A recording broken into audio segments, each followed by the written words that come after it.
যে অহা 24 তাৰিখে ঝুমুৰ নৃত্য হ'ব।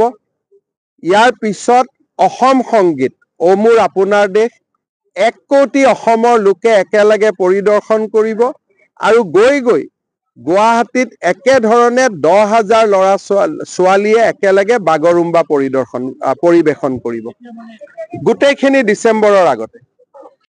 যে অহা 24 তাৰিখে ঝুমুৰ নৃত্য হ'ব।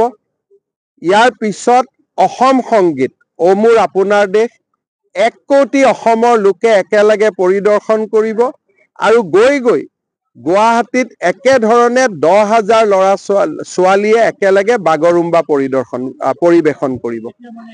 গোটেইখিনি ডিচেম্বৰৰ আগতে। যে অহা 24 তাৰিখে ঝুমুৰ নৃত্য হ'ব।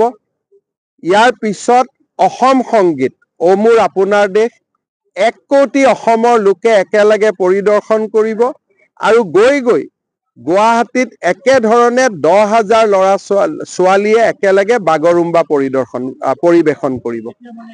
গোটেইখিনি ডিচেম্বৰৰ আগতে।